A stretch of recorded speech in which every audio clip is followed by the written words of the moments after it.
Cronin. Welcome, ladies and gentlemen, to Juice in the Morning and Paulies Sleepers, the best fantasy football show in Indianapolis, Indiana at this moment. We are live on Twitter. Periscope, I think, is the app. We are here.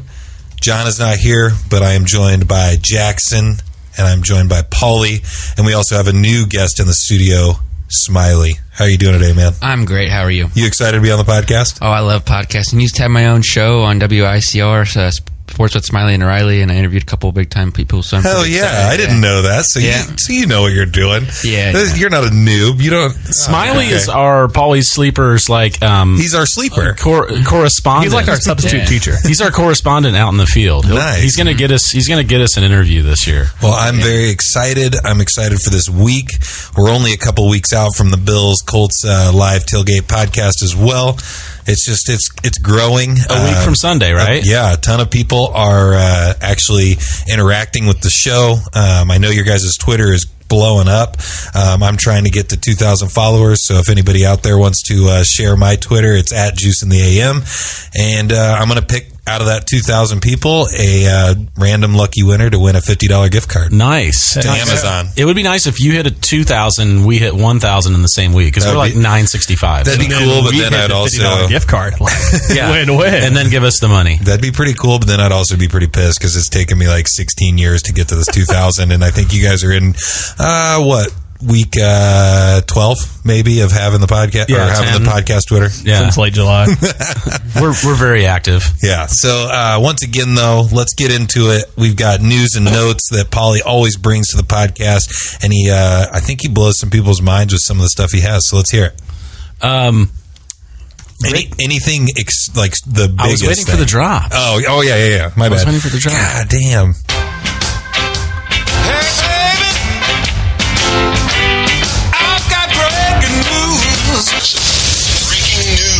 I've got some good news. I've got some bad news. Hopefully nothing too bad for some of these fantasy owners out there. Unfortunately, in fantasy football, the news segment is usually bad It's news. usually bad news. But yeah, I can't do my news without the drop, man. Yeah, that's my bad. I dropped the ball on that. Get it? That's all right. No, all right. Yeah. Jay Ajayi is on IR. God, I can't do anything about that. Well, I mean, he got you 2 points last week, and you still beat us. I don't really want to talk to you. We'll get into it. We'll get into it later. So we're interrupting the news right now for late breaking news in the listener league. Is Juice beat Paulie Sleeper's team this week, so we are now 1-4. It is the best 1-4 team you have ever seen. I've got stuff to bring up about this later, so you don't have to get too far into it. I usually don't break it down to one play and say, oh, well, if they would have called that catch, we would have won or whatever. But Sony Michel had a touchdown. He crossed the plane. You could see it with the overhead cam. And they didn't call it. Bill didn't challenge it, and then Tom rushed it in, and you had Tom Brady, so that was a 12-point swing for us, and we lost by 4. So and that's the way our season was going. It was exactly what I needed at the time. That's where the way our season is going. So he's on IR. Corey Clement and Wendell Smallwood will be big pickups this week. John's not here, and John is a Wendell Smallwood truther, and he's kind of got me on board with this because he's getting goal line looks on fade routes and stuff. Am I wrong? He's a smaller back, right? Right. Well, it's on his jersey. I know. That's what I was like. I mean, I didn't want to sound like a moron. Conversation didn't go from it's on his jersey. Yeah, it's Smallwood. We could go there. No, we could go there. That's not. In PPR, I think Wendell Smallwood is the pickup, and I think that your league mates will be clamoring to get Corey Clement. And I would get Wendell Smallwood, especially in a PPR. Now, there's trades rumors. So the rumor mill is LaShawn McCoy going back there, Carlos Hyde going there, Le'Veon Bell going there, which is not going to happen. What do you think, Smiley? Well, just to go off of that, you said Corey Clement, and I was reading a report that he's practiced, but he's not really going to play this week. So Smallwood again. I don't know who else they would go to. Clement maybe Sproles is already out too. So yeah, Sproles is practicing, but obviously he's not going to get a ton of a bulk of carries. How old is Sproles? Do we know off the top of our head? 34, I think. Yeah, Jeez. 34. And last year he had like 3 season-ending injuries in one injury, and still came. And he'll still blow your ass up. But that's a good point, Smiley. Corey Clement has not played the last 3 weeks, so practice reports right now are he's not practicing. So Wendell Smallwood is definitely a great pickup there. Not to be too distracting, but you just said that Sproles would blow me up. I will still, to this day, go a one-on-one Oklahoma drill with Darren Sproles. I think I could take him. You think you could take him? I think I could beat him. If I'm carrying the ball. I don't think I could tackle him, but if I'm carrying the ball, I think I can get over the goal line. I would say, like, if you're trying to rush the passer and he's in pass blocking, I've seen him lay out like he would knock my head off on that. Yeah, you would need one step. You couldn't give him 3 or 5 because then you're just. I mean, I think all between the 4 of us were on the ground. Breaking news: Devontae Freeman has a new injury, so this is troubling. It's a foot injury. It's not associated with what has been keeping him out. Very frustrating for Devontae Freeman owners. Very good for Tevin Coleman owners. Is Tevin fully healthy? Yeah, Tevin's fine. Yeah, if they're holding him out, it's because they know they need him really bad. Because I think they did hold him out of Wednesday. You got to be careful with these Wednesday practice reports because a lot of it is vet stays off, and a lot of it with these running backs that are going to be taking a majority of the workload because the other one's hurt. They'll almost always sit Wednesday because they need him really bad on Sunday. I think I mentioned that a couple weeks ago, but. It's just something to keep an eye on. The reason why this is more troubling is because it's a new injury. It's not what had kept him out before. It's a foot injury. This is not what was, holding him out for 3 weeks. Okay, so Devontae Freeman, was it an injury he sustained in practice, or is it something that came from like a previous game? Maybe late in the game or Monday's practice, one of the two, but it's not why he missed before. Right. So that's when I take note. Right. When Julio Jones is holed out on Wednesday because of a foot, well, I mean, his foot is always yeah. I mean, and when you start to get to the middle of the season, everybody is hurt in one way or the other. Are you hurt or are you injured? Right, exactly. It also doesn't matter with like Atlanta, like last week, even though they were in a plus matchup against Pittsburgh. Like all 3, Ito Smith, Devontae Freeman, and Tevin Coleman, they all played significant snaps. It's a 3-headed monster there now. Right. So Ito Smith, their rookie, is getting work, and that's a good point, Jackson. Especially if Devontae Freeman sits this week, Tevin Coleman might not be the only play there. That game could really shoot out. Brandon Cooks and Cooper Kupp both left the game with concussions. Cooks looked way worse. I think Jackson was saying it looked like when Cooks Austin Collie. Yeah, Colts fans remember when Austin Collie went out and just knew he was never going to play football again. And then you can go to Dick's and you can get the jersey for $20. Yeah, because I did that. His jerseys went on sale, but no, the scariest ones are when they get hit and they go down and you can see the whole body locks up. I had never flail, and it's just like, but it's like, but there's even like there's the flail too, where they just are completely knocked out. But the serious concussions that I don't feel like I started seeing until probably like 2013, 2014, where somebody would get hit and they didn't flail, like they're literally they locked up almost like their fucking brain was being. I'm sorry, there's the swear jar. If it's like their brain is being rebooted and like they're just like locked. It's like it's scary as hell to see. Cooper Kupp's wasn't as bad, and he doesn't even have an injury designation today on like any website. Cooks is obviously a Q. They both participated in walkthroughs. My guess would be that Cooks is unlikely to play this week, and Kupp is likely to play this week. It was less severe, and Cooper Kupp's my guy. Right. So keep an eye on that. Josh Reynolds is their rookie that got significant playing time last week after both those guys went down. I mean, Robert Woods can't do it all. Yes, he can, because you know where he went to school at?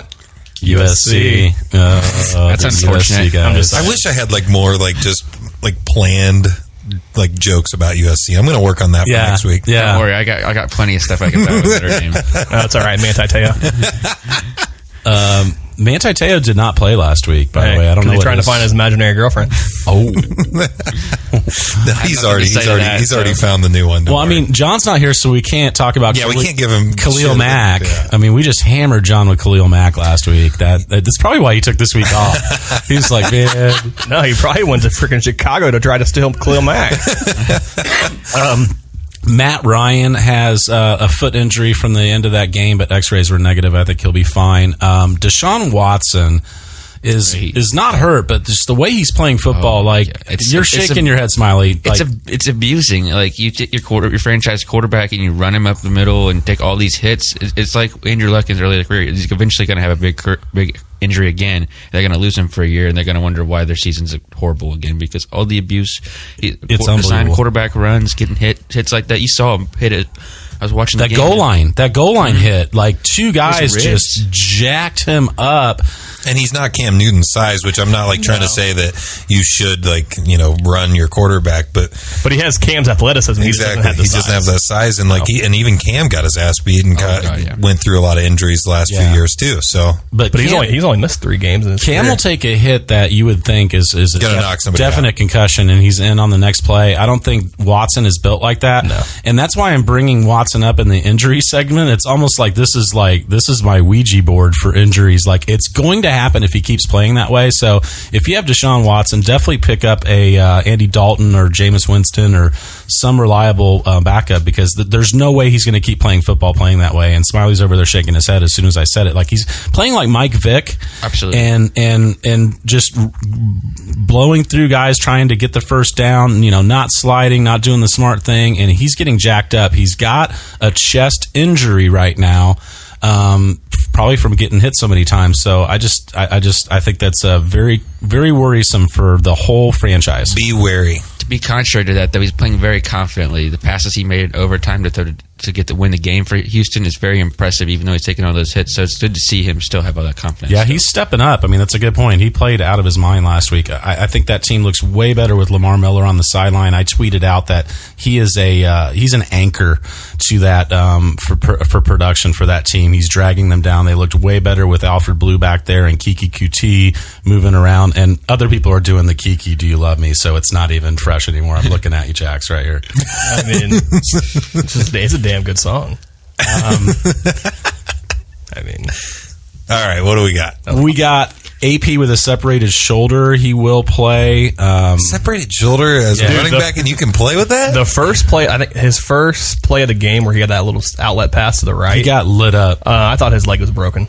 Yeah, he got lit up. He separated his shoulder, and a couple plays later, he pushed this guy out of bounds on a sideline play and pushed the guy 5 yards with that arm. So, he's just a beast. That guy's not human. No, he's totally not human. But that's going to hurt.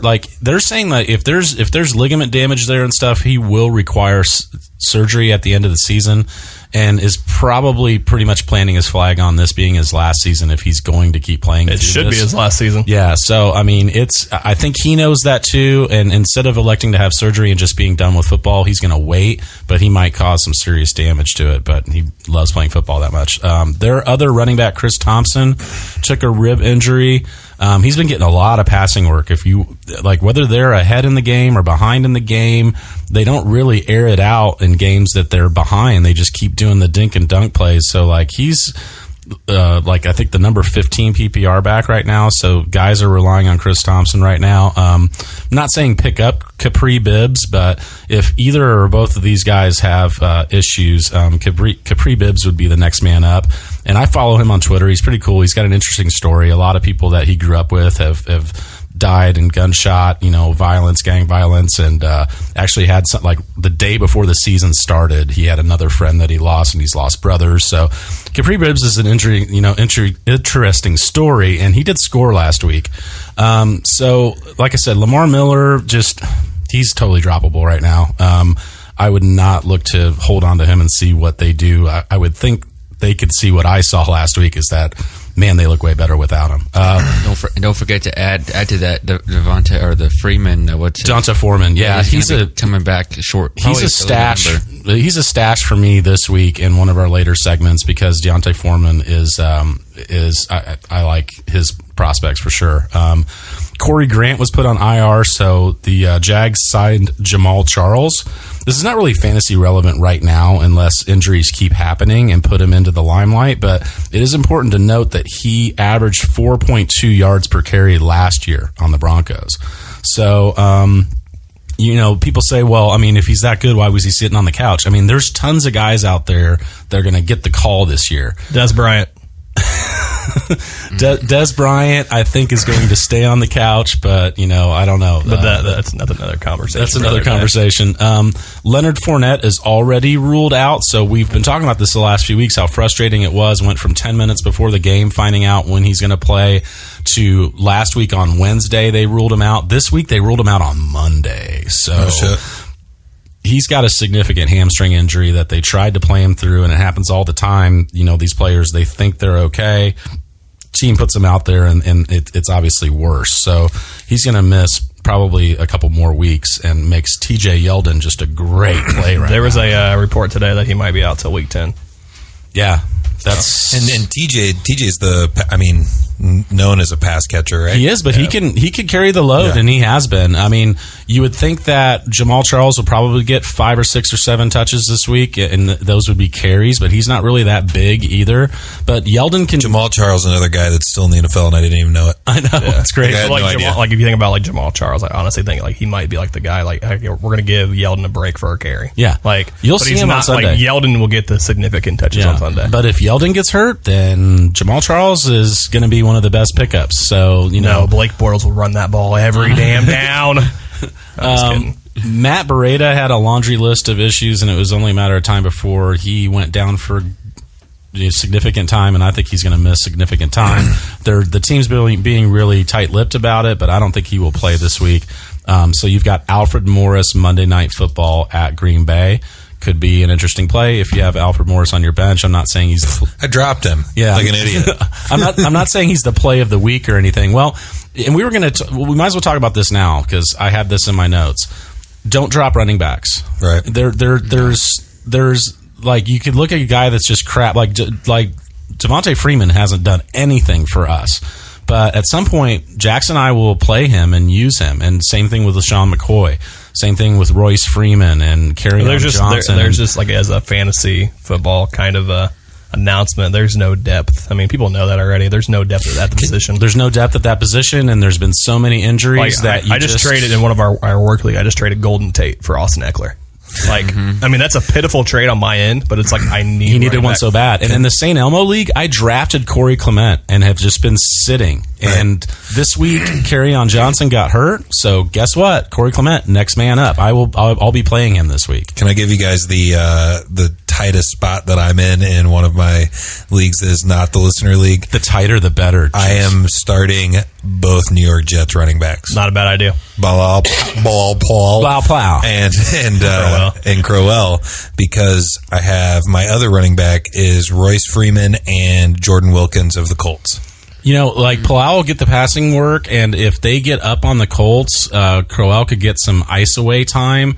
They'll both get carries. I mean, I just think those two together are going to score more points than if I play Royce Freeman and Jordan Wilkins. I agree. Yeah. I agree with that. Yeah, absolutely. Although Royce is in a smash spot this week, I would definitely play those guys at home versus the Colts. Also, Craig, just FYI, Crowell didn't practice today with an ankle injury. So I'm just going to have to watch that. So, but I mean, that could be Veterans Day off. And I'm also one of those guys that I can't get rid of my Wilkins because I was so strong. I was like, dude, he's going to be a good running back for the Colts eventually. And it just hasn't happened. Well, he got carries over my Robert Turbin. Oh, yeah. Turbin, yeah. And every time I watch him, I feel like he's just really close to breaking. And I just feel like he's a good running back, but then he never breaks them. So, well, he was Pro Football Focus is one of their top 5 elusive rated backs in the draft. So he's got some pedigree there. He went to Ole Miss. He could be good. You're right. You're absolutely right. And yeah, don't drop him because you'll regret it. Just like you regretted dropping Alfred Morris. He might play this. At some point they're all going to be relevant. It's just a position. T.Y.'s hammy. I haven't heard anything about the hamstring guys. To note that I've heard that he's most likely doubtful to play this week, and so is Doyle. T.Y. is doubtful to play. God dang. All right. Anyways. Yeah. So So what else we got on the news? George Kittle has a knee, but he had that in the game and stayed in the game. So I think we're all right. Greg Olsen will play this week. So on the podcast, I told everybody 2 weeks ago and last week, pick him up and stash him.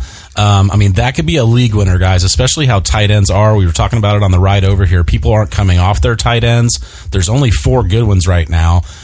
People aren't trading away those guys. The position is just so scarce. Greg Olsen could be a league winner, or at least get your situation right if you've been just blowing. Especially for tight end Jesse James, or if you listen to a certain podcast and started Vance McDonald. I have no idea what idea that podcast was. What podcast said start Vance McDonald? Actually, a lot of people did, including Paulies Sleepers. He was a hot. But you heard it here first. He was a hot play last week, but our play of the week was Nyheim Hines, who Josh picked him up and played him in the listener league. He needed him bad because he traded for a guy on a bye and had another guy on a bye. He scored between 15 and 18 PPR fantasy points last week. So our play of the week, once again, he looks really good though. Was a smash. He looks very comfortable in that offense. Right. And Luck trust him. And I was so worried, watching the preseason games and all that stuff, and just I think he had fumbles and stuff like that. He was a returner, and then he kept dropping all the punt returns. That's all and then. Well, now he's turned it around, so I'm happy about that, being a Colts fan. Yeah, for sure. So at the end of this segment, I was just going to surprise you guys. I wanted to play a little game called What's My Rank? This is where I'm going to name a player. I've got 8 players. I'm going to name a player, and I want you guys to guess what their ranking is in PPR scoring. Okay, you ready? Right. Okay, the first one is Matt Ryan. 3rd. In total scoring? What's his overall position rank? In a PPR standard. Well, whatever. Quarterback. It's a quarterback. It's a quarterback. Screwing this up. So it's their position rank as a quarterback, not overall. No, yeah, in their position. Gotcha. I'm gonna go 3rd still. 3rd. This is my fault. I surprised you guys. I'm gonna go lower. I'm gonna say 8. I'm gonna say 5. Okay, Jack's got it. He is the 3rd quarterback in fantasy football. Collusion. Right now. No, he is the 3rd quarterback in fantasy football right now. Somebody's clicking some hearts on our live stream, by the way. Nice. So I'm happy about that. Nice, go ahead. Nice. And he's got a great schedule coming up. So we picked him up in the listener league. It hasn't done that much for us, but hopefully he'll get us some wins. The other one is Andrew Luck. We'll go with the homeboy. What do you think his rank is right now? 2nd quarterback in fantasy football? Yep. Okay, you were really good on the first one, but here's my thing: when you throw it 120 times in 2 games, you have to be up there somewhere. I'm going to say 10 since I said 8 for Matt Ryan. I got to go way lower. I'm going to go 6 on this one, I believe. It's 10. Okay. So he's on his way up. Yeah, collusion right there. He's on his way up, and Ryan Fitzpatrick is still ranked ahead of him, and isn't. That's playing crazy. Anymore, so, but he's going to be a number 1 quarterback. A lot of people said you're from Indy, you're ranking him too high. A lot of people in the community watch the games. I ranked him 5 for this season, and he's on pace to set the record for passing attempts. So he's going to be fantasy. And they're going to keep throwing. It's going to be a lot it's going to be a lot of garbage time stuff. So, but hey, unless they bring back Edge and James, they're not running. Yeah, and garbage time still counts. Last time I checked. Where do you think? Where do you think James Conner is ranked right now? Oh shit! Ooh, I want to say 4. 5. I would say let's go higher, 3. Yeah, he is number 5 right now. Oh. So whoever had Le'Veon Bell and week 2 listened to Paulies Sleepers podcast and said this is the pickup of the week, James Conner. He had a couple kind of down weeks, but not too bad. But he's had some smash weeks. He's number 5 at the position. Where do you think James White ranks in PPR scoring right now? 8th. 8th overall. James didn't White. stutter. I think I want to say 12. I think I'm going to go 10. He is number 7 PPR running back right now. Keep going low. Number 7. And if you looked at my draft guide on PauliesSleepers.com, I didn't have him ranked as a number 1 running back, but I had him ranked a lot higher and basically said, hey, he always ends up being fantasy relevant, and no one ever drafts him. Bill, it's because everybody's scared of the Patriots and they could use them 1 week and then they're going to use them next week. And the reality is their usage is a lot more trackable, consistent, especially than what people say they are. I mean, is it because they've been worse? They just used James White in the passing game. But even a last lot. year, they had out of all their running backs, they were the second highest team in fantasy points out of running back position. Yeah, and they're top 5 in the league every year at goal line opportunities for running backs. And right now, it's like Tom Brady has James White on his fantasy team. Yeah. I mean, he is just forcing that ball to him. We're going to do wide receivers and tight ends. Can I add something to that James White thing real quick? If you were watching the game last Thursday, they mentioned that Tom Brady was very adamant about having James White in that, and I think that plays a lot role into the confidence. He's more confident with James White than he is Sonny Michel, since Michel is still kind of learning the offense. And James White's been there for a few years. Exactly. We'll do wide receivers now. What do you think Adam Thielen's rank is? First. Overall, like all wide receivers? First. Yeah, second or third. I'm right there, 1, 2. He's number 1. Adam Thielen is the number 1 wide receiver in football right now. That's amazing, and that's awesome. But you don't hear, I don't hear people talking about that. Okay, what about my ride or die? This is like Alvin Kamara was for me last year. This is like, if this guy doesn't do good in fantasy football, then I guess who he is? Cooper Kupp. Yep. Okay. Where do you think he's ranked among his peers in fantasy football right now? 9th. 5th.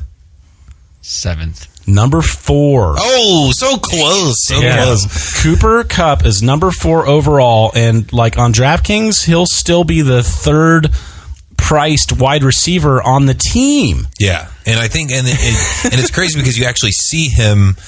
Like I've seen him because he's on my team, and I've sat him on the bench a couple times, and he scored 30 points. So I knew that he had scored a lot. This guy gets no love. A couple weeks ago, the team had a cookout, and there was a great picture. Did you guys see the picture on the patio of all the guys? And I did not. A couple of them were holding their babies, and they were all in their street clothes. Like somebody mentioned, like the scary thing is that Cooper Kupp is the biggest guy in the picture, and there's like a lineman, there's the quarterback, other players. Like you just think he's this tiny slot player. He's not. He's like really swole. All right, we're gonna finish with tight ends. Where do you think Eric Ebron ranks at the position? Number 1. Yeah, 2. Going 1. He's number 3 at the position. Yeah, you guys forgot about Ertz and Kelsey. Yeah. And then what about Austin Hooper? 5, just because of the way you asked it. 10th. I'm going to go 6th. Yeah, he's number 9, so he's a number 1 tight end right now. So if you have Austin Hooper, and he's available. It doesn't feel good. It's like the medicine, like it just doesn't taste good going down, but you got to take it. Like he's bad cough syrup tasting medicine. You got to play him. He's number 1 tight end. And that's it for news. Nice. So that's a lot of good stuff, and I like the surprise. Honestly, it was very informative. I think people are going to like it too. The listeners. Well, I wanted people to put into perspective. Like, I mean, if you have the guys, you've clicked on them and looked at it, but I don't know that everybody's put into perspective like how good Adam Thielen and Cooper Kupp is right now, how good Eric Ebron is right now, how good Matt Ryan is right now. I mean, you've got to change your thinking as the season goes. Like the pre-draft rankings are out the door now. This is about who's producing on the football field. Is there any idea in your mind that Ebron kind of slows down? Oh, absolutely. Yeah. Because he's scoring at like a really high rate right now. Absolutely. All right, so let's get into the Draftkings and win some money.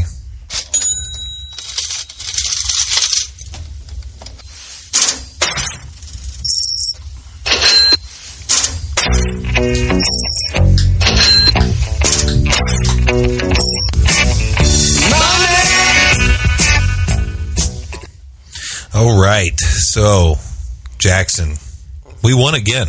How's your account? Did it have more money last week than it had the week before?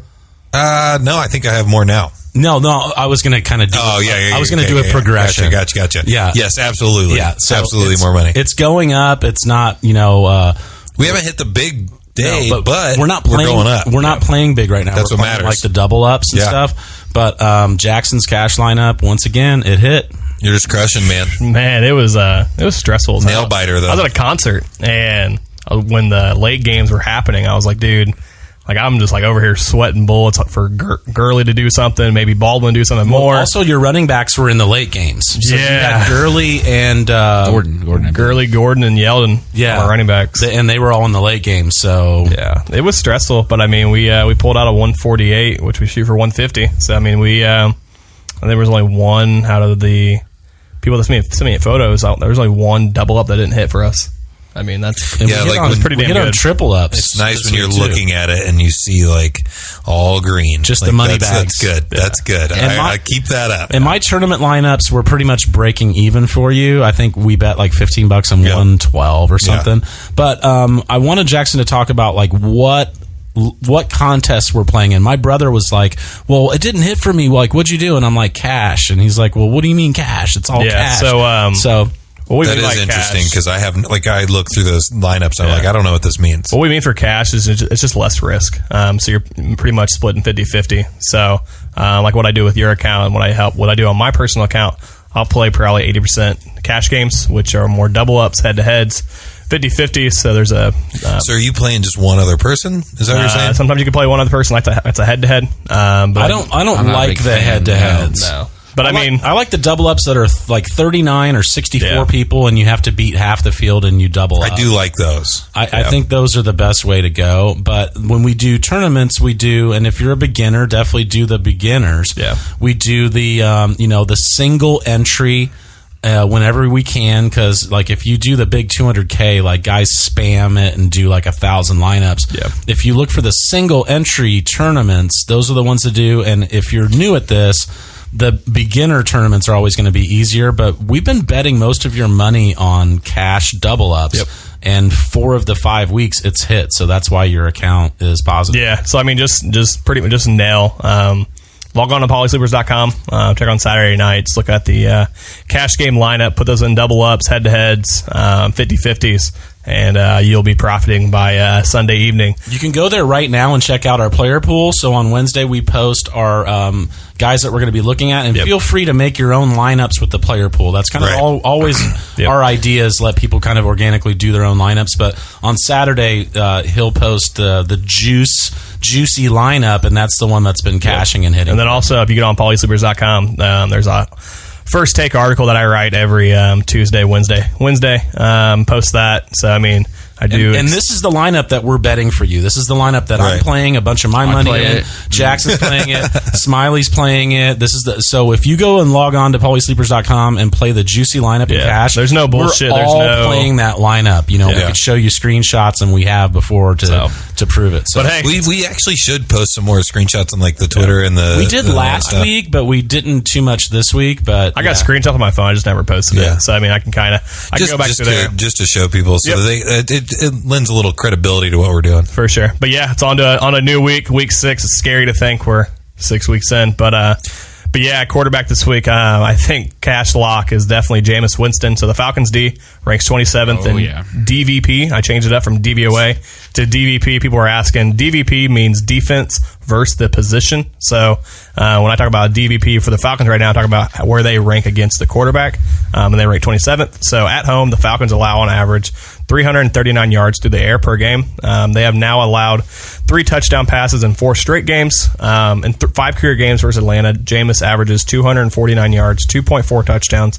and 0.4 interceptions. Like I said, he is the cash game lock of the week. And he's $5,800. He'll probably be $6,800 next week, and you won't be able to pay less than $7,000 for him going forward. So that's why it's just such a smash play. And it's not. He played some in the end of that game and threw for 150 yards and a touchdown. He was 16 for 20 for 150, and that was versus Chicago. I like that he got a little bit of work there. I'd feel not as good about playing him if he hadn't played yet, but he has played, and that game will probably shoot. Now, you've changed this to DVP, and I think this is interesting because a couple guys were asking, like, hey, explain DVOA. And I like DVP, sounds easier to explain. It's defense versus position. DVOA, just defense versus opportunity. There's another word for it, what the A stands for. But DVP is, DVOA, DVP is almost the exact same thing. It's easier to say. It's one less letter to write.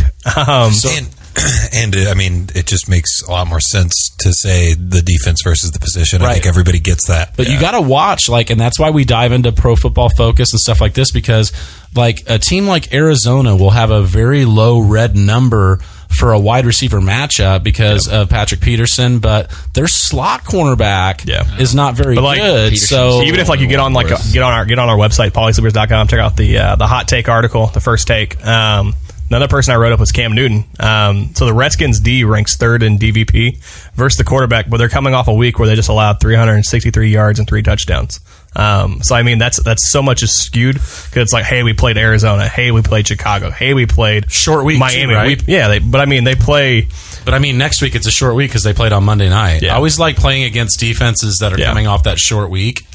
But I mean, that's just where a flaw in the ranking comes in. Because it's like, hey, if you play 3 bottom 8 passing offenses, obviously your ranking's going to be a lot better than what, I mean, for say Atlanta. I mean, Atlanta's played New Orleans, Tampa Bay, Pittsburgh, and Cincinnati. I mean, Jesus. I mean, that's a lot of potent offenses right there. I like that because it's still early in the year that you can't trust those rankings 100%, and that's why Jackson's here with us, to kind of read between the lines and look at, and that's when you could smash on DraftKings, when you can realize like your slot wide receiver has a good matchup, even though there's a big red number 4, no one's going to play that guy, or like when Jackson sees that a defense that looks really good against a position or really bad against a position can be skewed because of the opponents they face. I mean, even like last week, I mean, the best quarterback last week was Aaron Rodgers, and like you look at, okay, like the Lions defense has been getting killed by the run, but it's like, okay, ever since week 1, I mean, when Sam Darnold had for 2 touchdowns and less than 20 passes, like, okay, like maybe they have a decent secondary, but it's like, damn, Rodgers like exploited the hell out of them. I mean, sometimes teams have good secondary ratings because the other teams just run the piss out of it, and that, or you play the Bills, the Browns, and the Bears. That skews the I've rankings always thought about that, like contrarian play, because you do see that a lot. Like when somebody's like, "Oh, they're the number 1 team against the run," it's because people throw the ball all over them and I mean, that's the biggest thing with like tight end. Like I'll go over here in a bit, but it's like tight end rankings are like so skewed. It's like, okay, who'd you play? Like, unless you played Kelsey, Ertz, or Gronk, like, your numbers aren't going to be realistic. Exactly. So, for running back this week, I'm going lower. I'm going really, really cheap. One of the guys I'm looking at really heavily is Austin Eckler for 4,200. The Browns D ranks 7th in DVP versus the run and 28th in DVP versus pass-catching running backs. The Browns are allowing 116.6 yards on the ground per game, as well as they've allowed 26 receptions for 243 yards to the position so far. Eckler has accounted for 19.8% of the Chargers' offensive yardage so far. Melvin Gordon has accounted for 28.7%. Thus, the two have combined for 48.5% of the Chargers' offense. Eckler has yet to score under 9.1 DK points, while he has scored more than 12.8 DK points 4 times. For 4,200, he is a bargain. Absolutely. So, I think that's going to be a cash game lock for me, I think, just because it's the opportunities there, and he hasn't failed yet. He's been in a position where you could pretty much play him every week as a flex, or in I just traded Golden Tate for him. So, I mean, that's saying a lot. At wide receiver this week, it's a week to pay up. So many great receivers with so many good matchups. This is a Julio week. Like, this is for sure Julio week. The Bucs D ranks 24th in DVP versus wide receiver 1s. The Bucs are allowing 358 yards through the air so far in 4 games. The Bucs have allowed the lead receiver for each team they played so far to reach pay dirt. They've all scored a touchdown. That includes Antonio Brown, Allen Robinson, Michael Thomas, and Nelson Aguilar. But Julio won't score a touchdown. He'll just get 300 yards. It's true. But Julio's track record versus the Bucs at home, so when he plays in Atlanta, he has 44 catches for 770 yards and 8 touchdowns. Yeah, I think he's going to get in the end zone. So I would love that. It's about time. Yeah, it'd be damn near incredible. He has a 48% advantage according to Pro Football Focus on their wide receiver cornerback chart over Carlton Davis. Carlton Davis ranks as the 85th graded corner according to Pro Football Focus out of 111 graded participants.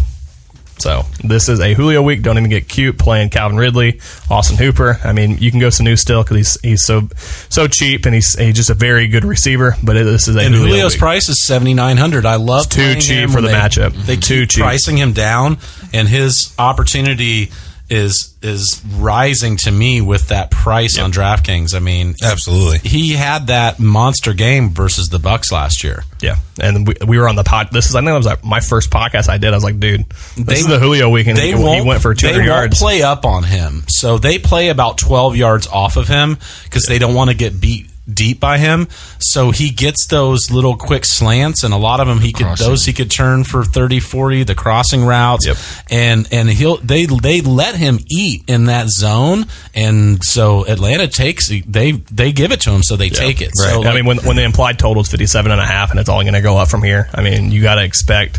I mean, Julio's not going to go the entire year without scoring a touchdown. I mean, it's unrealistic. Yes. In DraftKings, you have to focus on the high implied total games, the games that are going to likely shoot out. And by implied total, you guys are talking about like the over-under. Vegas. Like, yeah. The over, which, man, I've been really getting fucked. Sorry.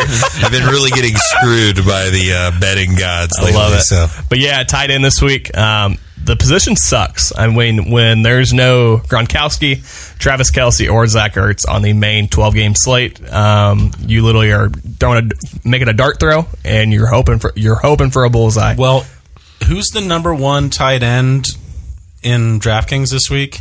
It's Eric Ebron for 5,500. I think. That's insane. Eric Ebron is the most costly tight end on DraftKings this week. This might be the last week of the world. Yeah.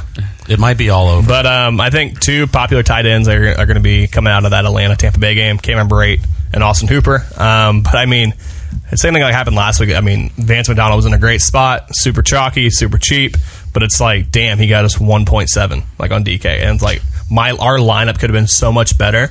And it's like, I mean, honestly, unless you're paying up for Gronk, Kelce, or Ertz, or shooting in the wind. But the thing with Brate, though, is you're also paying for that, that rapport that he's had with Winston for the last few years. So Winston actually last year targeted Brate out of all the throws Winston threw. Brate was targeted 14.3% of the time. That's pretty good. And he gets a lot. He's got a huge touchdown equity too. So for sure, Brate is not a Vance McDonald player. No, Brate's good, but I mean, I think this is a week you really want to pay up a receiver, get a good defense like the Bears. But, I mean, if you're punting, and you're punting really hard, the tight end you want is Niles Paul for 2,600. The Cowboys ranked 21st in DVP versus tight end. The Cowboys have allowed 27 receptions for 235 yards and one score so far for 2,600 with no ASJ anymore. And Niles Paul plays for the Jags. Okay. So, I mean, what looks like it to me like a crappy game. I knew Dallas. that, but like, there's going to be 500 people listening, and 499 of them won't know who Niles Paul is. Yeah, because I didn't know who he was until we got in the car 2 days ago. I used to know about him because I was a Jordan Reed owner, and he was the backup. Oh, okay. There you go. He was a very good play in Washington. So yes. There you go. This is a good. But I mean, between Brate, Hooper, or Paul, play any of them. Like I said, go to pauliesleepers.com, look at the hot take article. Yeah, and if you're paying up for receiver, Niles Paul might be your little ace in the hole over there. But guys, there's free contests on DraftKings every week. There'll be one for the Thursday night game. That's like their new captain mode. Showdown. There'll be free ones all the time. Just click on free in the filter. They'll pop up all the time. I've even seen them pop up late. Yeah. Where like it doesn't show up till like Saturday or something, and all of a sudden, and then they start Domino's promoting the shit out of it. Yep. Yeah. So just play the free ones, play the beginner ones, play the single entry ones, and do what we're doing for Juice right now. Just play the double ups. It's a much safer bet, and Jackson's lineup hits 80% and then of the time. Got to follow just to end it out.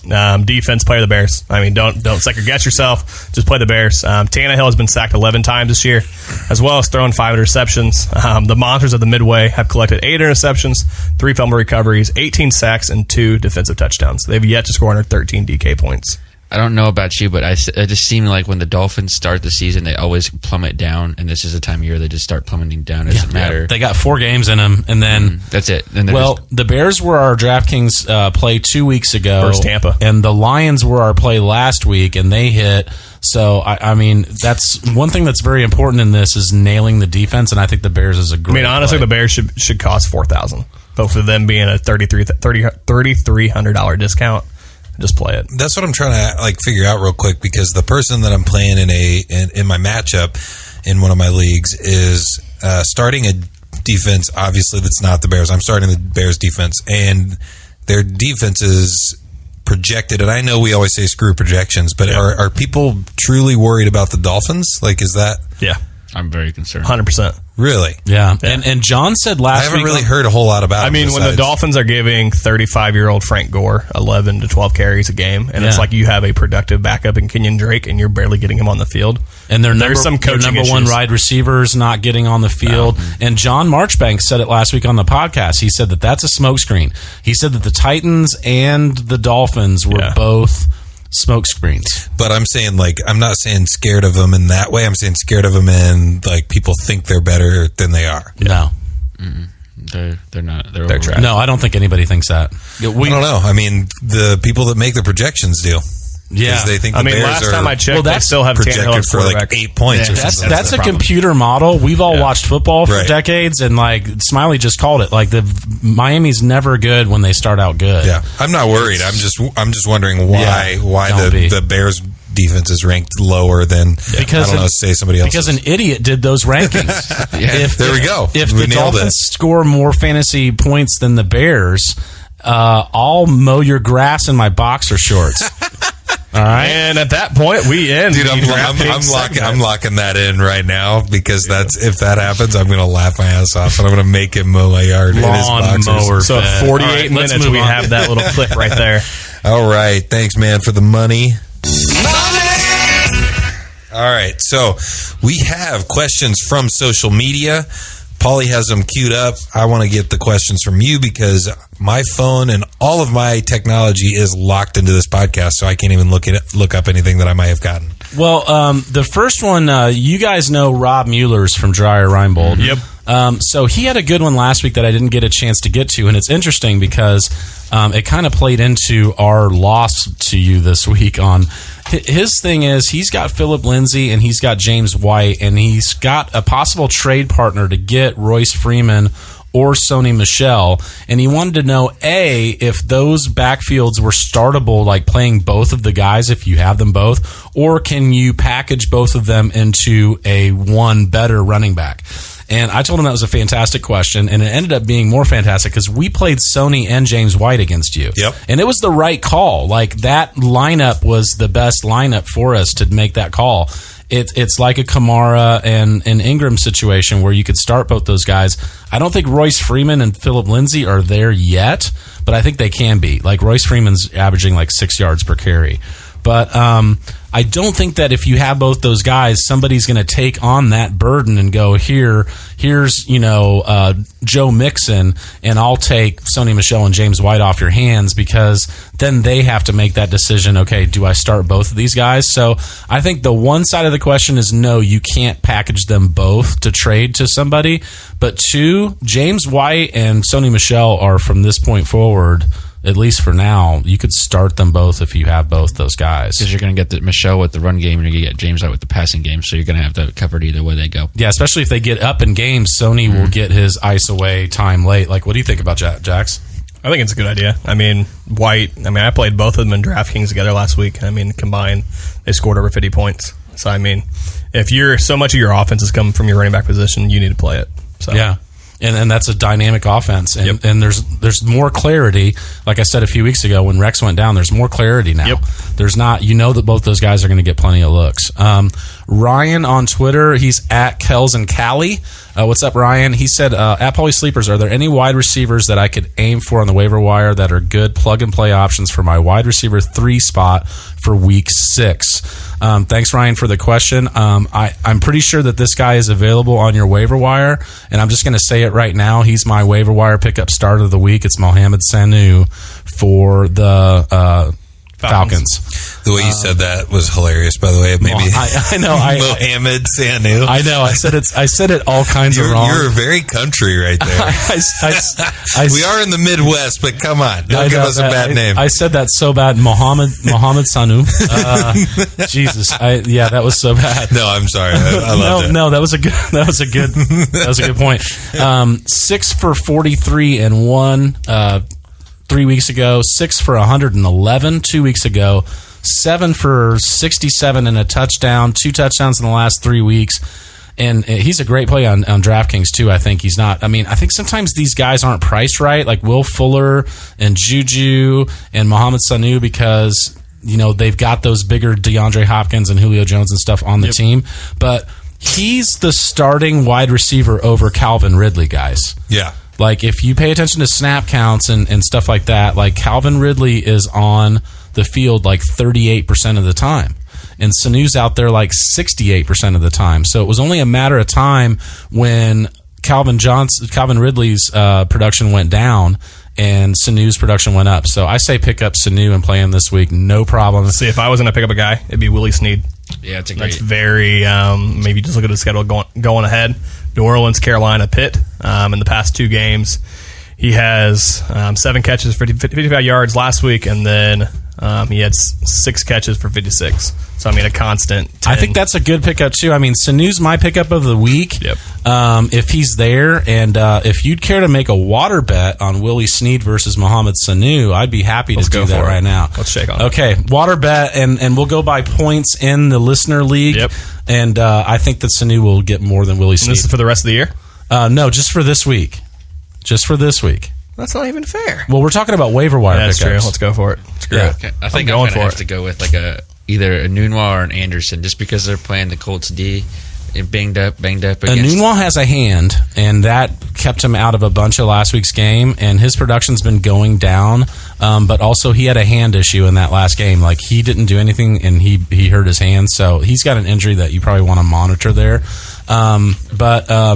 So at Grandpa RMCF, he's a great follower on Twitter, and also thank you for your service. He's a retired Marine, like my dad was, and he has lots of questions every week. This is the first time I've answered one of his questions on the podcast. He said he needs to start 2 at his flex this week. He's got 2 flexes, full PPR. This is a tough one, guys.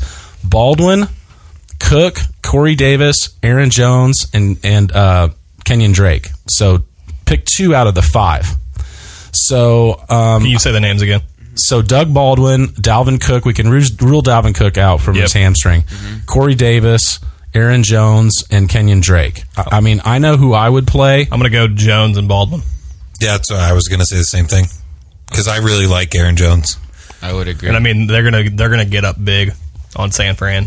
and I like Baldwin better than I like Corey Davis. Yeah, 100%. I don't like Aaron Jones's usage right now, and Miami plays Chicago. Yeah, It's scary. at home. I kind of like Doug Baldwin and Corey Davis this week.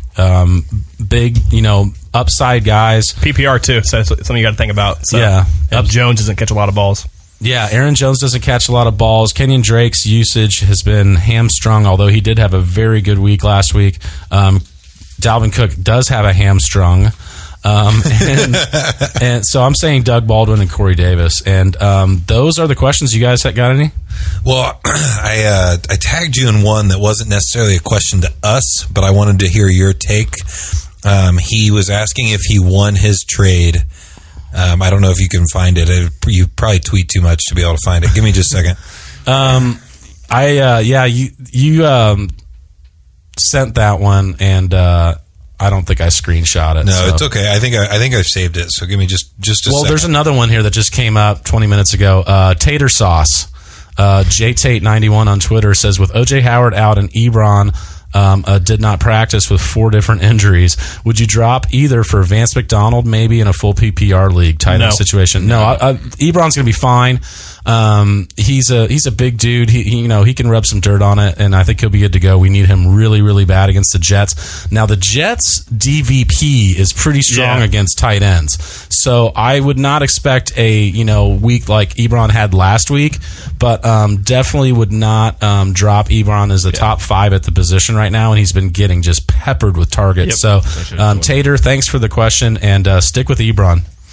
All right, so the one I was looking for, his Twitter name is PC Panther. It said, "Hey yo, did I win my trade?" He traded Christian McCaffrey to receive DeAndre Hopkins and Phillip Lindsay. Oh, I did look into that one, and he posted his squad, and he's like kind of thin at running back. Yeah. And I think the consensus was, and I agreed, that he left himself way too thin at running back. So, no, I don't. So you don't think he won that? No, I do not think he won that trade. Yeah, I figured that was going to be your response because Christian McCaffrey is kind of one of your guys that you've talked about quite a bit on the podcast. Yeah. I don't know, though, man. DeAndre Hopkins? Isn't he like a... But, I mean, okay, so the gap that he has... game winner? He is, but, I mean, when the gap that you have from, like, okay, the top... I mean, arguably, he's a top 5 receiver in the game. So, I mean, your top 10 compared to your top 20 is a significant gap. But it's like from 20 to 60 is so similar. It's like, but from running back 1 to 10 to 10 to 20, the gap is astronomical. If you look in there, somebody said post your lineup, and he had a pretty good wide receiving core. And yes, either one of those guys can win you your week, but for me, it came down to him giving away the number one running back. Well, not the number one, but just depth at that position is so hard right now. Yeah. So you lost. Maybe. Wah, wah. Wait. No, I got something for this. Give me just a second.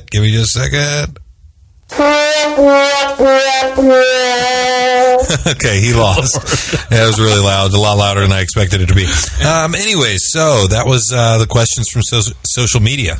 Yeah. So we got our buy low, sell high. Yeah. Is this the real life? Is this just fantasy? I don't want no swell is a guy that can't get no love from me. Everything died in the house. I got scared. I dropped my Hot Pocket. I got scared and I dropped my Hot Pocket. The footballers killed me this week because now they're doing for Tyler Lockett. They're doing Hot Lockett. I do like that. Hey, do the Mark Walton one. The footballers are killing it right now. Jason, like, there's Mark Walton on the Cincinnati Bengals, and he's turned him into a character, Mark Waltenberg. And he's like, hey, Joe Mixon, hey, can I carry the ball? No? Okay, well, say hi to your mother for me. Say hi to your mother for me. Literally one of the funniest things. It's the funniest thing in podcasting right now. Those guys will win all the awards that they deserve because they win every year. But anyway. Who we buying low, who we selling high? Jackson had a good one, Jordan Howard. What's your thought on buying low on Jordan Howard, Jackson? Yeah, so people are looking at like last week or the week prior to their bye when they saw Tariq Cohen and the whole Bears offense just go off against Tampa Bay. But, I mean, sustainability for Cohen to get 12-plus touches each week. He's not Alvin Kamara, and he's not in New Orleans. So with Jordan Howard, looking ahead, see who they play the next couple weeks. Week 6, they're against Miami, and then they go up to New England, play the Jets, Buffalo, and then Detroit. All favorable matchups against the running back or for the running back.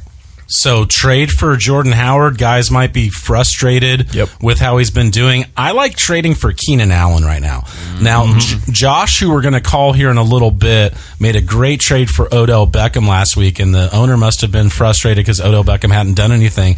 And these guys, they can play really good football. You know that that's not going to last forever.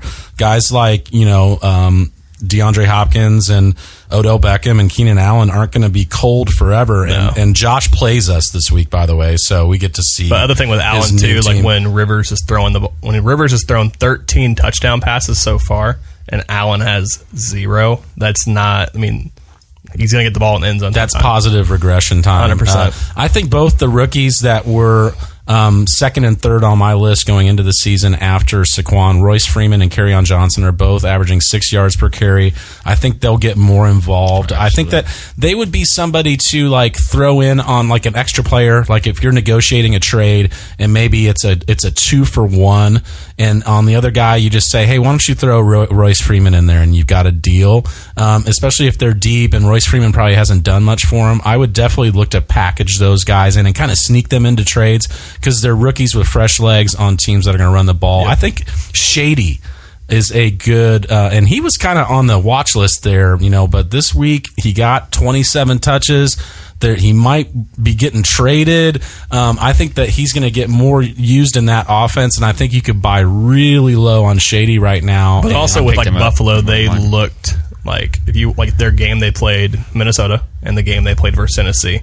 They used their defense, thus their offense, like they prevailed in that. Like if their defense can win them games, I mean, Shady's gonna have a good game. Their defense has been looking really good. Do you have something there, Smiley? I did not, but Shady McCoy, I picked him up last week in one of the leagues I'm in, and It's just a great pickup. He just got dropped. Yeah, it just got dropped, and I was like, why are you leaving him out there like that? He's a starting running back. I mean, quality. I've wanted to, believe me, but there's no way, like I was telling you, Juice, you don't drop running backs. There's certain guys you just can't. Yeah, you can't. You don't drop guys like that. Now, Jax also said buy low on Gronk. I don't think you can. Yeah. But I mean, what you can do with Gronk, if you people are sending me, like, trade request after trade request for Gronk because they're like, let me give you the running back and blah, blah, blah, somebody else. What if somebody packaged Eric Ebron or... Take it right there. Yeah. Because whatever they're going to add to that is going to make it better. That's what you have to do. If you want Gronk, you have to give that person a quality player at or somebody the position that you think is a quality player that you think is going to have a regression. What you need to do if you want to trade for Gronk, you need to include the tight end you have now, but you also need to bolster that package with 2 good receivers, in my opinion. Just because you're playing a PPR is what you need to do. But, I mean, with Gronk, positive touchdown regression is coming for him. I mean, since week 1, he only has 16 catches for 185 yards. That's not Gronk-like. And his next... he hasn't smashed yet. No. And his next 4 weeks, he plays Kansas City this week. So, I mean, that's a smash game. Chicago has a good defense, but we'll see how they do against a good tight end. Buffalo, Green Bay, and then Tennessee. All exploitable matchups. We got to move it along. Another buy low is Doug Baldwin because he'll be involved in that offense, and he's been coming back from injury. Yep. To go along with that, a sell high is Tyler Lockett, and that was somebody that we got really high on towards the end of the season because of Doug Baldwin's injury, and he's a number 2 fantasy wide receiver right now, but I think he will regress. Yep. As Doug ascends, Tyler Lockett will descend, so I think he's a good sell high. And because of what we talked earlier, I think Calvin Ridley's a good sell high right now. Mohamed Sanu's the number 2 wide receiver there. Ridley made unbelievable use out of those few targets that he got. That's not sustainable. He's playing limited snaps too. And Isaiah Crowell, after he has a good week every other week, he's like Amari Cooper. But I think you could sell him. And if you can get anything for James Conner, Jack said he traded him. In the league that I have him, no one was falling for it. And I was giving him great trades just to see if I can get something for him. But if you can trade James Conner and get maybe a tight end back or something, like don't try and get the value that a number 5 running back has because everybody knows that's going to go away. But it's also not guaranteed that Le'Veon's coming back. Like he has not came out, but it's also to the point to where like you're playing with house money. So trade Conner and get what you can get with now, and then whoever takes him on. Good luck. In that league where no one took my trade, I decided, well, you know what? That's fine. I'll just keep him. When Le'Veon Bell comes back, I'll have a great handcuff if something happens. Yep. But also Eric Ebron. And we talked about him. He's a sell high. Sell high. Yeah. I mean, when Jack Doyle comes back, Eric Ebron is not going to be a top 5 fantasy football tight end this year. He is right now, but he's not going to finish the season that. So that's it for buy low, sell high. We kind of got to go through the next segment a little faster. Right. So we've got the star sit trash or cash.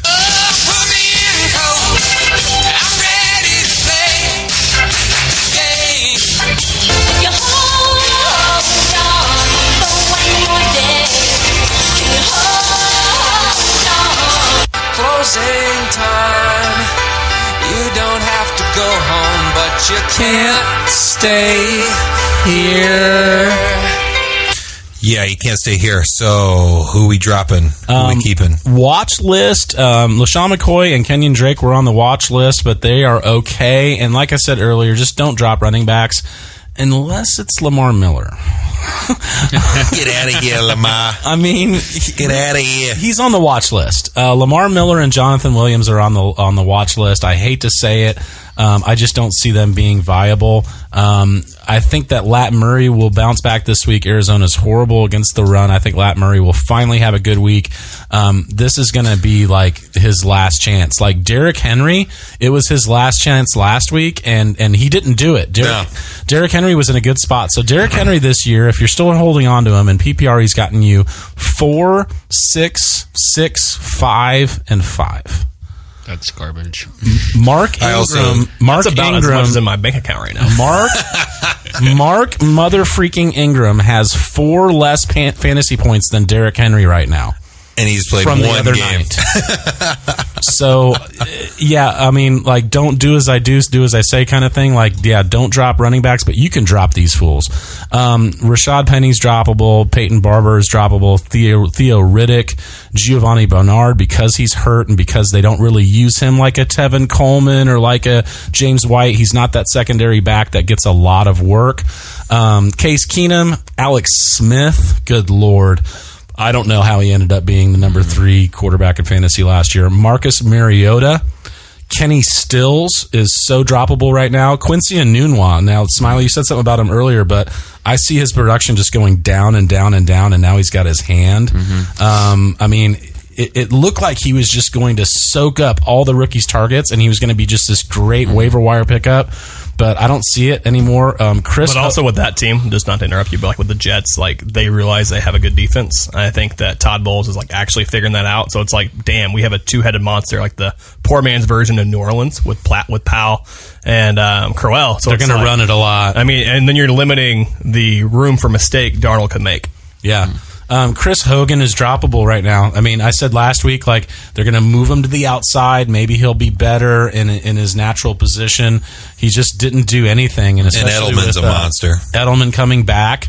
I thought that they could both survive, maybe. Jamison Crowder was kind of in a Derrick Henry spot. Jamison Crowder was in that spot where Sterling Shepard smashed the last week, where Calvin Ridley smashed the week before. He was going up against just one of the worst slot corners in the league, and he got like 6 for 60. Yeah, but I mean, a lot of that wasn't Crowder's fault. A lot of it's Smith not being able to get him the ball and also being pressured too much by that Saints defensive line. So I think he had one. I think he had one last chance, and the other guy that's on drop. No one's going to want to do this, but the other guy that's on notice right now is Larry Fitzgerald. Yeah, I drop him. He's got no quarterback. He's so droppable right now, and I think that the rookie's going to start lighting up Christian Kirk even more and more. Devin Funchess with Greg Olsen coming back, you're going to have to keep an eye on what happens there.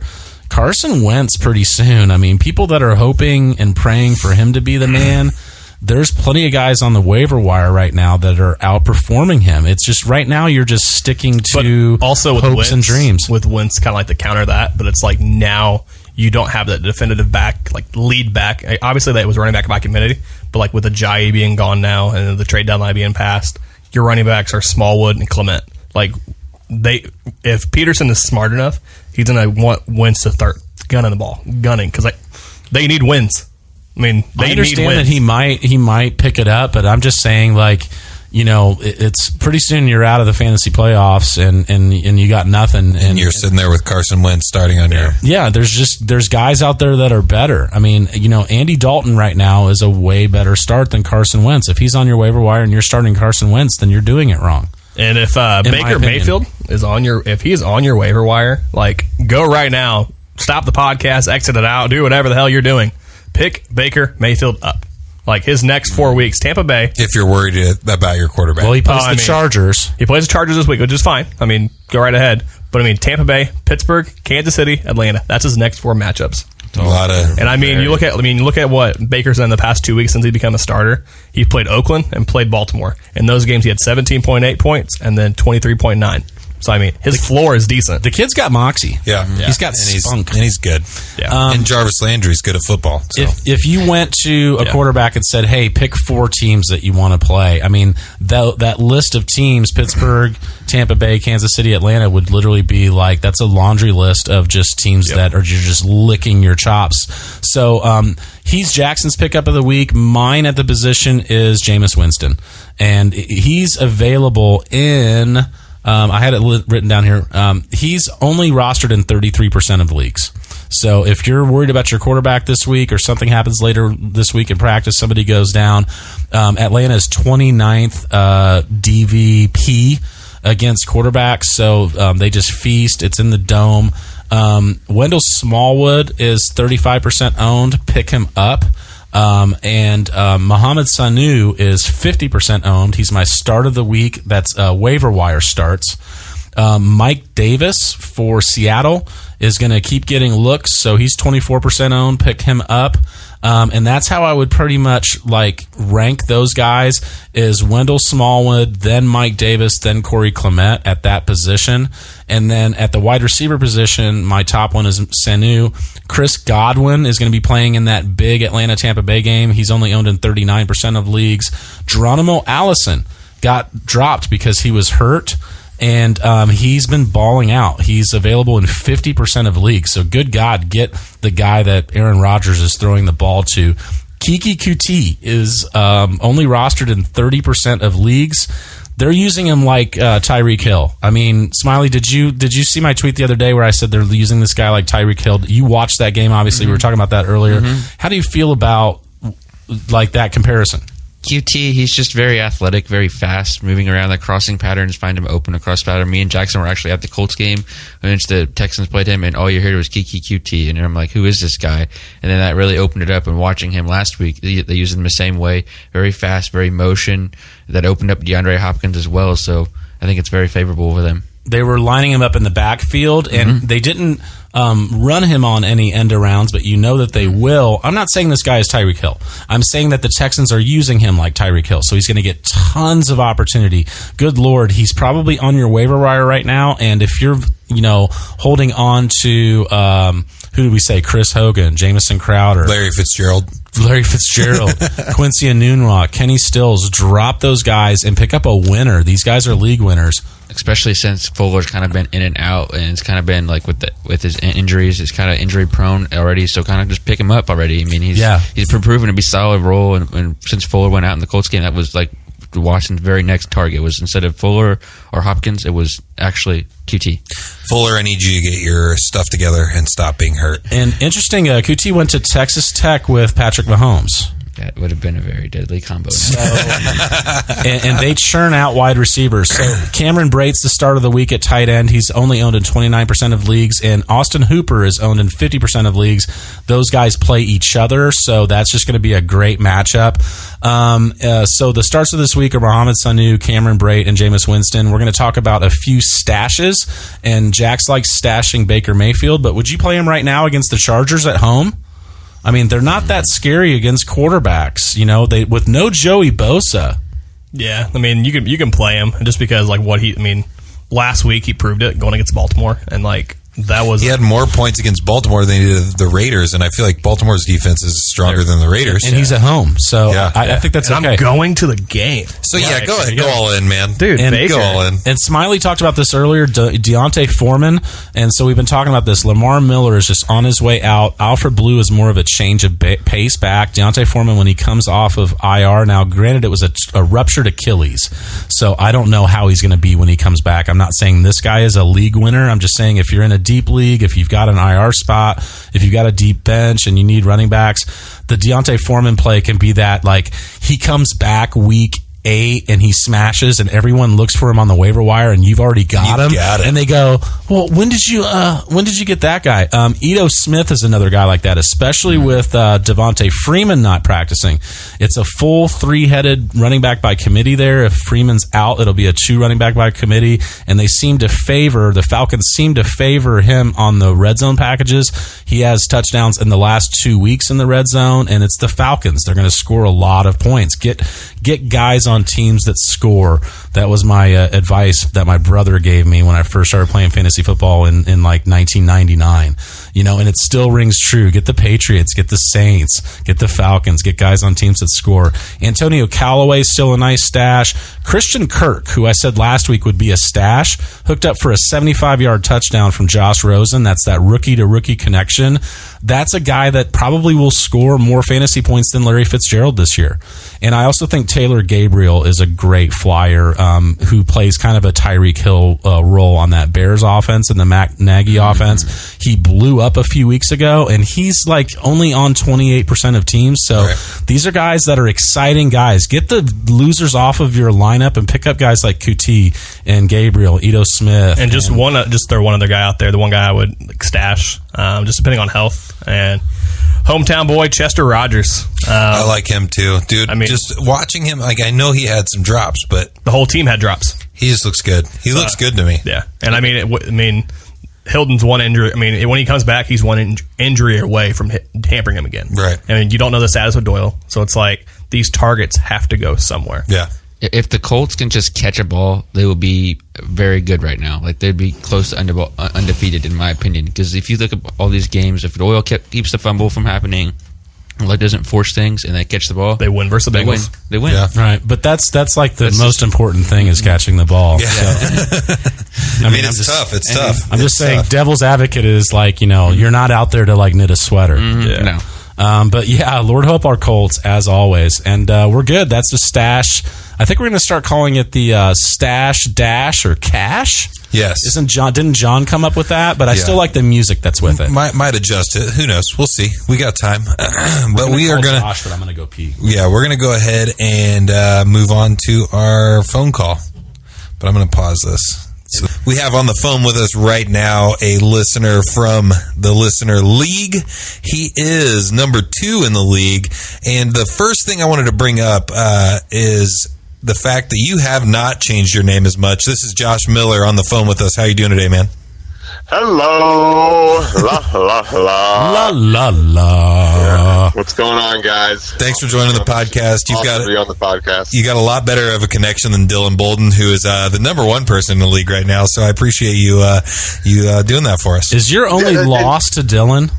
Yeah, and I mean, I'm glad, we brought that up quickly, and we'll just pass through it real quick, that he got pretty lucky last week with Sammy. I know you guys brought it up last week. So Sammy Watkins, that's, Dylan's doing awesome. But yeah, Sammy Watkins came up with a hamstring on, at some point early in the game. And he got 0 points, so you could easily be, my chances. You could easily be 5-0, and he would be the 4-1 guy if it wasn't for Sammy Watkins. In other realities, I am 5-0. And this one, unfortunately. And the thing I wanted to bring up, first of all, is you have the least amount of points scored against you at 493 points. You guys are doing homework. I do notice that. Yeah, I know that's the kind of shit that you notice.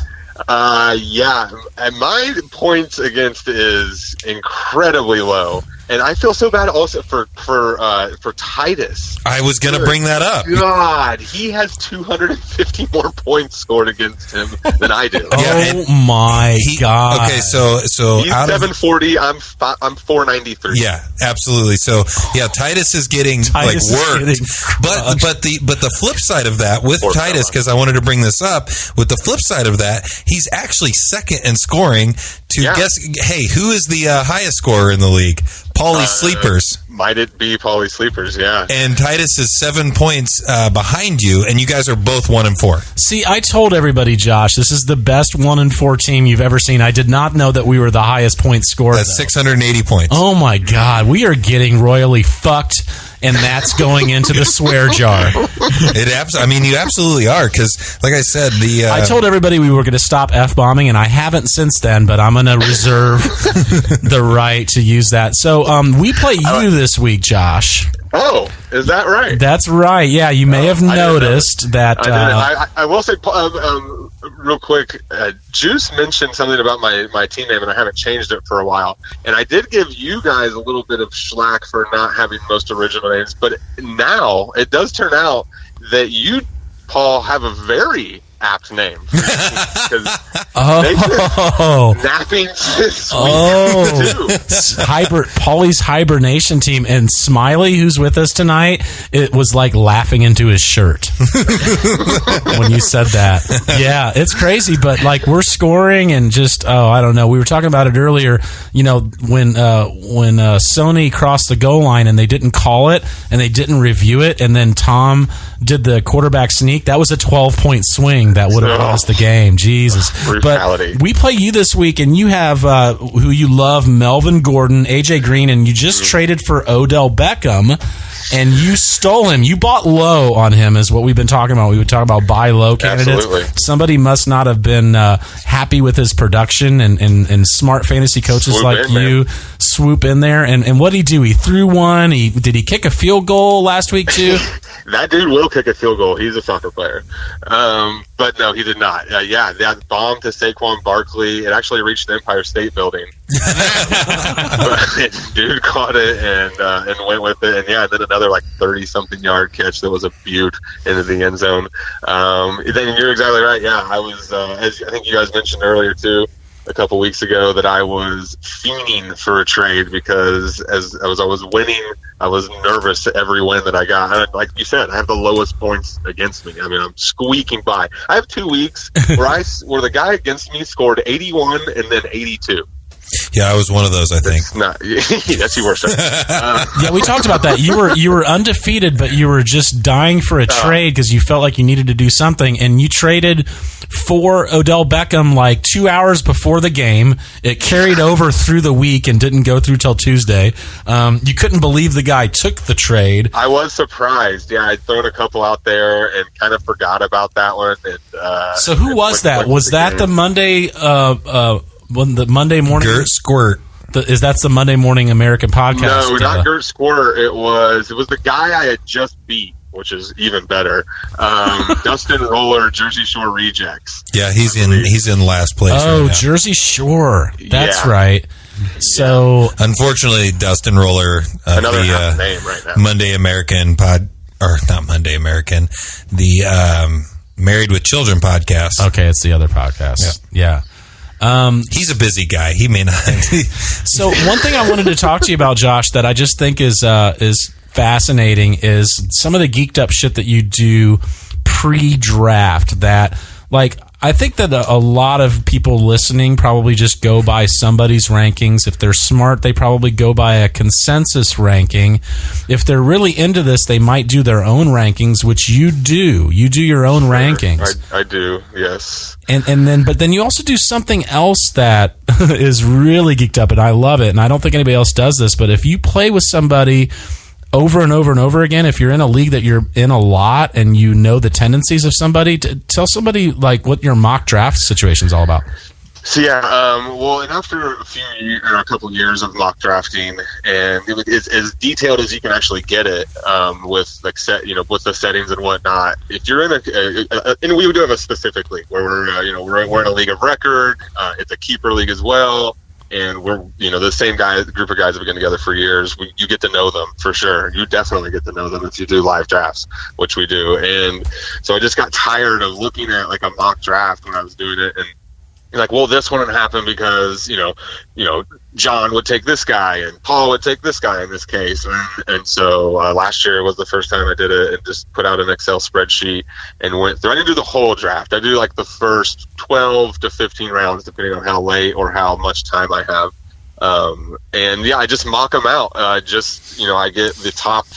That's kind of the top list, and I usually do my ranking first, and my rankings, and I can kind of go into that in a minute. But but as far as the draft, I get a list of the top positions, players in the positions, and then go through each round. We already have the draft order set, a few weeks before when we're going to actually draft. Knowing the draft order is key. It is for doing this, but you have to know that. What he's doing, guys, is he's like mocking who he thinks you're going to take, and then who you're going to take, and then who I'm going to take, and then who he's going to take. He's doing a mock draft based on who he thinks is actually going to get drafted by the players. I don't know. That's impressive. I don't know that people, and like during the draft, he's like looking over at me, and he's like, "Oh, see, I got that one right." Oh, that one right. That is rare. I say that because it doesn't happen much, but I still think it gives you a better idea than going online and just doing one. For sure. I think it's definitely helped me. Just get ready, because you do this mock draft and you're like, damn, look at this fucking team I just got. It's the shit. I mean, I can't tell you how many of those I sent Paul, and then you'll never get that team. You come to the draft, you're like, you're never going to get that team. Mock drafts are terrible. Try to get realistic with it a little bit. So the other thing that he did was we did ours live online, which I always like live drafts, but we did this one online because there were people, some people that aren't in Indiana on the draft. But Josh had a concert to go to, so he ranked his players, which it will default to your rankings on a mock, and he didn't get everybody he probably would have got live, but like he's in second place right now by going in and adjusting the rankings. Like How long did you spend picking guys, and what would you have done differently, do you think? Yeah, I definitely spent a good amount of time doing that. It's funny, like, if you do this, do it like after your wife goes to sleep, or at a time that you're not having to take care of your 6-month-old. That definitely, like, block out some time to do this. Nothing's worse than telling your wife, hey, wait, hold on with dinner. I have to finish out who I think Chris is going to take in the next round. God, don't say that sentence. Right. But I meant specifically like when you did the online one for the listener league and you ranked it. So it defaulted to the players that you wanted, and obviously you got a good team. They just did that this year. I didn't even know they did it. I mean, I was very nervous about going into that draft, knowing I had the concert and was going to have to try to live draft at the same time. And luckily they had this option. And I had already had my rankings, which I just went through and kind of tier-based. Paul's talked about it, and put who I think was in my tier 1, tier 2 of each one of those positions. So I really just took that and plugged it in to each. And, I ran through a couple mocks. I mean, I sound like a really big nerd. But no, that's what we do. That's what we do on here, so that's fine. And kind of adjusted it, because it gives you the option to pick like best available, so you can just kind of set your whole like top 200 players if you want to, and it's going to pick the best one. Or it gives you the option to pick like round 3. I want a running back that round, and it's going to take your number 1 ranked running back at there, your top ranked running back at that point. So I did that for the first couple rounds, and then I just did best available for the rest, and it worked out well. I mean, I got obviously the guys I wanted. I probably would have taken the biggest turnaround. I think that maybe I think Saquon Barkley was there with AJ Green, and I did really want a good wide receiver. That one would have questioned me, or I definitely would have questioned that one.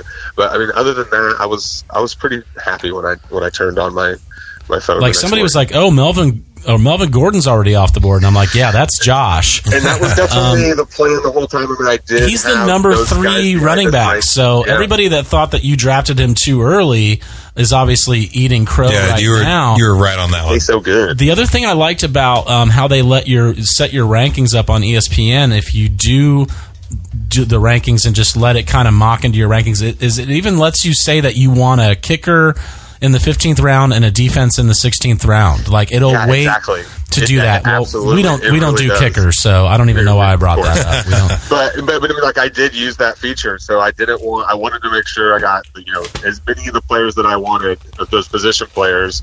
So the rounds, I think it was a 16-round league, but round 16, 15, and 14, I set up to have like a quarterback, tight end, and then defense set up in those last 3 picks, because those are the easiest to stream. Clearly worked out for you. Yeah, and so far, it definitely has. And also an insane amount of luck. Again, I'm the lowest points against scored. So, aren't you starting a quarterback that you just picked up off the waiver wire? I mean, you and I talk a lot about, especially in a 10-team league, how little value a quarterback has, and people try to trade him. And remember, Jeff was trying to trade us Patrick Mahomes because he was on fire, and we had Tyreek Hill, and someone else didn't fall for the trade either. Yeah, Jeff should have. We picked up Matt Ryan, and trade Pat Mahomes or Roger. He's got to. He's got to, but I don't think he's a trade away from a great team. He needs to do it, but he doesn't realize that people can see guys like Matt Ryan and Andy Dalton. And also, real quick, his name. Way more. You guys were wondering about his name, Mahomes, in his neighborhood. Yes. And you thought like my homes, or like my homies in my neighborhood. But it's right. Yeah, that's what you said. Yeah. I believe it's like Patrick Mahomes is now in Aaron Rodgers' neighborhood. And this is something that only a few people can understand, because that's Jeffanese. That's Jeffanese. And Jeff gets so deep in his funny shit that you got to get a shovel. Josh has a doctorate in Jeffanese, and I'm not doubting that right now. I could see where his train of thought would be Aaron Rodgers' neighborhood, Patrick Mahomes' neighborhood. Patrick Mahomes is now in the neighborhood. Before this was Mr. Rogers' neighborhood or something like that. Yes, and his other quarterback is Mr. Rogers. It is. That's exactly why he did that. That's not even...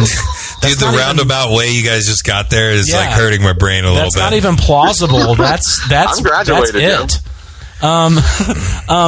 we talked about the podcast that we're going to do before the Bills game. That's a week from Sunday. Water bet. Let's go. We've got a water bet because you owe Juice some water. We're gonna spin the wheel of water. That's from the Fantasy Footballers and This is a blast, by the way. Yeah, I hope he gets the better inventions of the modern age. I hope he gets the English Channel or the Danielson. Personally, I want Pocket. Oh, Pockets. Pockets is nice. Pocket's a day ruiner. And the sad part is the weather. That is 100% water to skin. Yeah, they just pour a cup of he just pours a cup of water into your pocket. I'm okay with that. So we're going to have food, we're going to have drink, we're going to have our buddy John Porter from the Bills Mafia, a Bills fan who's got a Bills tattoo. Let's go. We're going to have a representative there. There might be table breaking. I got a couple of friends that are in. Everyone's Did you guys signing hear off. The Buffalo outlawed table. Oh yeah. Yeah. Wow. Because they were probably getting tired of throwing the tables away. Yeah. Well, like if like when they go on the road, like places, rentals, like don't rent them out to it's crazy. So we also talk about things that we do to make our leagues fun, and the water bet is one of them. But I wanted you to talk about a certain thing you did with the trophy in our league of record. Now, this trophy is currently residing in my house because I beat Josh in our league of record last year, and we've had it for 8 years. Jeff made a beautiful trophy. It's got plaques of all the winners on it. Shout out to Ross for winning it 3 times in a row, like a dynasty. But I won it last year. But a few years ago, Josh played a little trick that was absolutely legendary. Yeah, so after our draft a few years ago, the trophy is somewhat presented at the draft each year. The new guy gets it. And so, we always hang out and party afterwards, and it was a few hours after, and I don't know, half the people had gone home, and I noticed that the trophy was just sitting outside by sitting itself. there unattended, exactly, Paul. And so I was with my cousin, because if you remember, Paul, my cousin drafted for another guy that the guy couldn't show up. We had a substitute drafter, yes. So he was also my DD, and so I was like, hey, you ready to leave? And he goes, yeah. And I was like, cool, take this outside and put it in the back seat. And so stole the trophy. He did so, and we left, and we went to we met up with some friends that night, had a good time. The next day, I wake up, get into my normal routine. I go to my grandmother's every Sunday when I can for dinner, and after Sunday, like, my phone's blowing up. I can tell, I can hear, feel it in the vibration. And so I look, and there is a large conundrum about where the fuck the trophy is. He forgot that he stole it. I completely forgot I stole it. It's in my back seat now. And the league commissioner, Jeff, who's in our league, that would be Mahomes in his neighborhood, is losing his mind about it. And he's not happy. He knows one of us took it, and it's a thing. So instead of saying, calm down, I got it, I took it to full advantage. And it was just like, damn, dude, who do you think took it? Yeah, still playing into it. And so on the way home, I stop at a friend's house, and I'm telling them the story, and I'm like, hey, I want to make a video. This is Brian Titus, by the way, right? Yes, stop at awesome. Brian Titus's house, yes. Which is girls, guys rule, girls drool. And so I stopped there, and him and Creedon, who you've had on the show before. Oh yeah.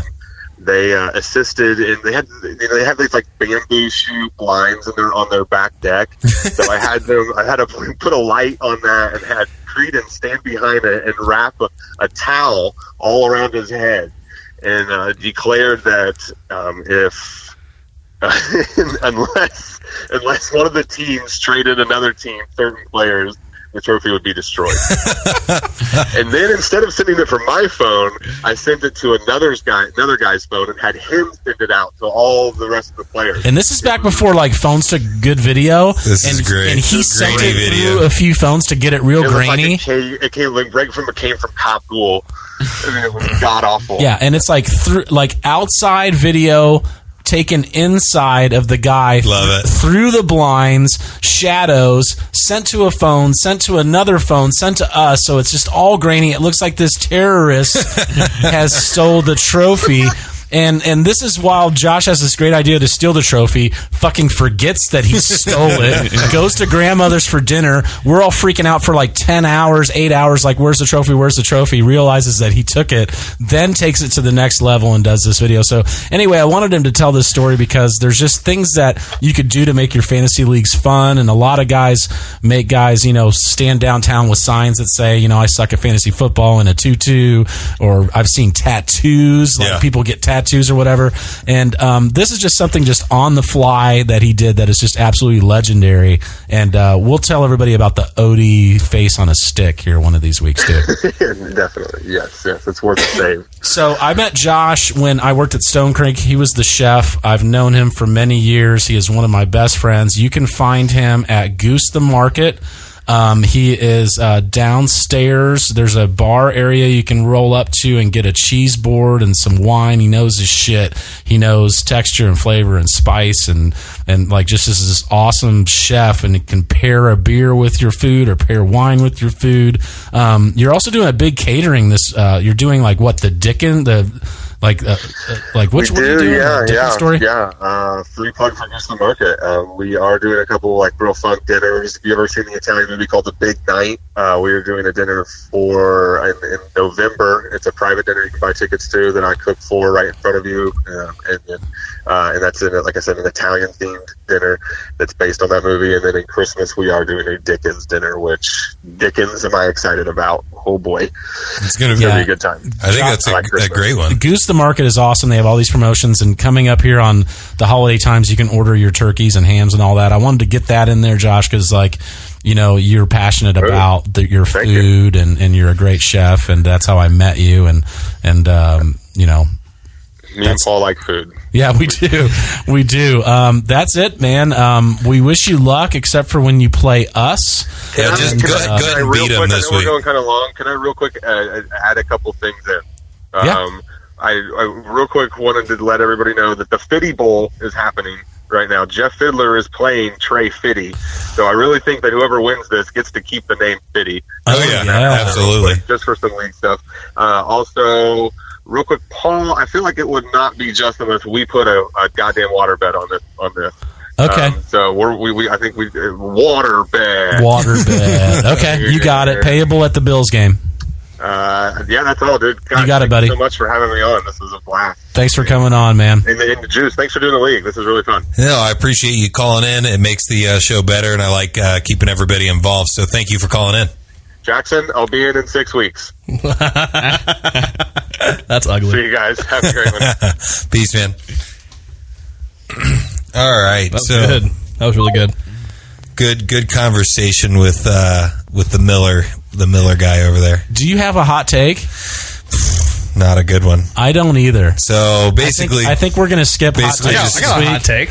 I made one. Go ahead. Go. You made one? Yeah. Hell yeah. Oh, we don't need the drop. On the way here, you said you didn't have one. Mine last week was Robert Turbin would revitalize our running game, and I did say give it time, but I don't think that's going to be a very good take. Mine was Stafford. That was incorrect. Yeah, he did good though. Yeah, decent. Yeah, But Stafford had a good Blunt game. hurt him. Yeah, Stafford had a good game. But my hot take of the week is Chester Rogers will be a top 10 scoring wide receiver in the PPR format versus the Jets Jets. The Jets D ranks 21st and 18th in DVP versus the wide receiver 1 and wide receiver 2. Rodgers are coming off back-to-back 11 target games where he scored 18.5 and 14.6 PPR points. The corner he's going up against, Buster Screen, has allowed 21 receptions for 299 yards so far, and Screen's the 94th ranked corner out of on Pro Football Focus. So.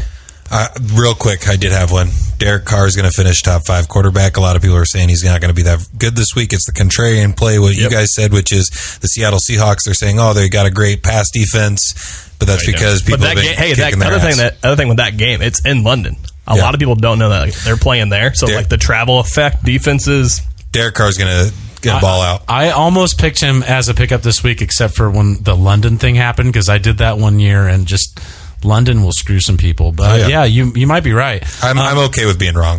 My hot take is Ito Smith and Ronald Jones will both score in that game this week as rookies, and Ronald Jones will get his first score this week. And Ronald Jones went to what university?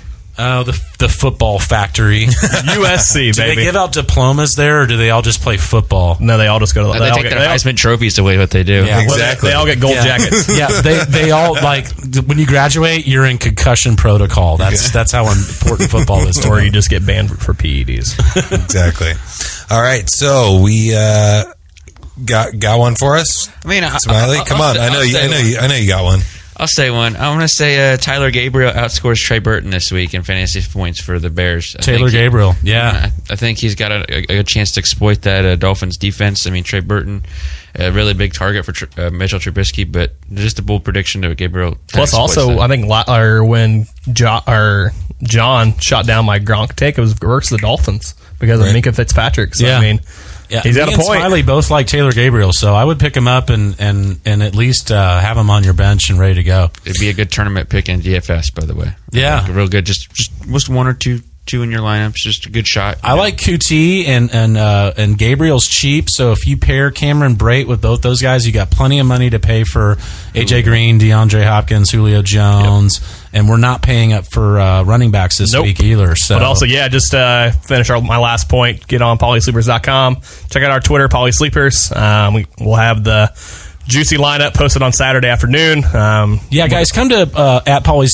Sleepers. We're like 30 followers away from 1,000. You will literally make Paul's heart happy. Yeah. Once he breaks that, like literally, he will throw a party for himself. I mean, I'll throw a party too because it's like, damn, this July we accomplished something. Everyone's invited. Yeah, guys, thank you for listening. Thank you for joining the Periscope on Twitter. Once again, you guys can always find us at Juice in the Morning on Twitter, at Juice in the AM. You can also find us on Facebook. Just search in the search bar Juice in the Morning. And come to the tailgate October 21st. October 21st, a week from Sunday. We're going to drink. We're going to do a podcast, and we're just going to have a good time. And then we're going to go watch the game and see the Colts beat the Bills. Thanks for joining, guys. Enjoy your week 6.